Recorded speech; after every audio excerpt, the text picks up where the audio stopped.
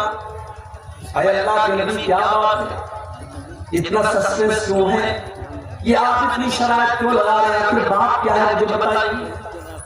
اللہ کے پیارے نبی نے قرآن کی یہی دونوں آیتیں پڑھ کر کے سنا دی۔ اے عائشہ، اللہ تعالیٰ تم کو چوائس دے رہا ہے، یا تو تم دنیا کی دولت لے لو لیکن نبی کو چھوڑ کے چلی جاؤ، اور یا تو نبی کے ساتھ پریشانی اٹھا لو، تم کو آخرت کی نعمتیں مل جائیں گی۔ اے عائشہ تم بتاؤ تمہاری چوائس کیا ہے، تم کیا چاہتی ہو؟ او میری پیاری ماں بہن، میں قربان جاؤں اپنی ماں کے اوپر، میں قربان جاؤں اما عائشہ کے اوپر۔ اما عائشہ نے ایک سیکنڈ بھی دیر نہیں کی، ایک سیکنڈ بھی دیر نہیں کی، اور فوراً کہہ دیا اے اللہ کے نبی اخترت اللہ ورسولہ والدار الآخرہ۔ اے اللہ کے نبی میرا جواب بالکل کلیئر ہے، مجھے دنیا نہیں چاہیے، مجھے دنیا کا عیش و آرام نہیں چاہیے۔ اے اللہ کے نبی میں دنیا کی دولت کو ٹھوکر مارتی ہوں، جو آپ کو چھوڑ کر کے مجھے دنیا کی دولت ملے۔ اے اللہ کے نبی مجھے تو اللہ چاہیے، مجھے تو اللہ کا رسول چاہیے، مجھے تو آخرت میں اپنا گھر بنانا ہے۔ اے اللہ کے نبی میں اپنی ڈیمانڈ واپس لیتی ہوں، میں آپ کو چنتی ہوں، میں آپ کے ساتھ دنیا میں رہوں گی اور آخرت میں بھی رہوں گی۔ کبھی موقع ملے میری پیاری ماں تو ذرا نبی اکرم کی بیویوں کے حالات، لڑکی کی شادی آپ کرتے ہیں کیا دیکھتے ہیں آپ؟ لڑکا سرکاری نوکری میں ہے کہ نہیں؟ لڑکا 50,000 روپیہ مہینہ کما رہا ہے کہ نہیں کما رہا ہے؟ لڑکی اگر آپ کی خوبصورت ہے تو آپ کو لڑکا بھی ایک دم خوبصورت چاہیے۔ دینداری آج کون پوچھتا ہے میرے بھائی؟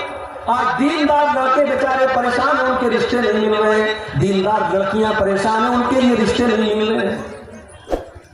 لڑکوں کی ڈیمانڈ کہ لمبا چوڑا جہیز ملنا چاہیے، اور لڑکی والوں کی ڈیمانڈ کہ سرکاری نوکری والا اور اچھا کمانے والا اور لاکھوں کمانے والا داماد چاہیے۔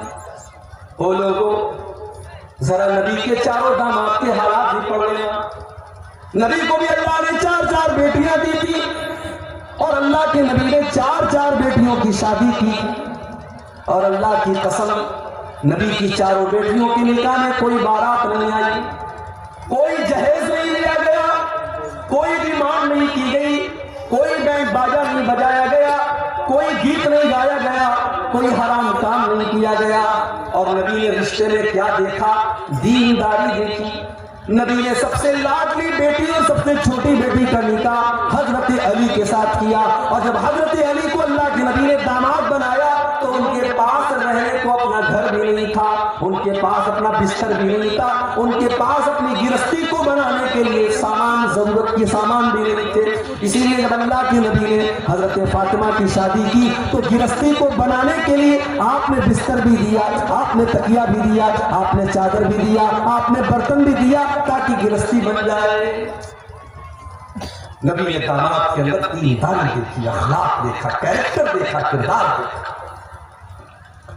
شادی ہو گئی، نبی کی سب سے لاڈلی بیٹی سسرال میں سارے کام خود کرتی ہے، حسن و حسین کی پرورش بھی کر رہی ہے، اور پانی بھر بھر کے لا رہی ہے، گھر کی صفائی بھی کر رہی ہے، آٹا بھی اپنے ہاتھوں سے گوندھ رہی ہے، سارے گھر کے کام کر رہی ہے، کوئی نوکرانی نہیں ہے، کوئی غلام نہیں ہے، کوئی نوکر نہیں ہے۔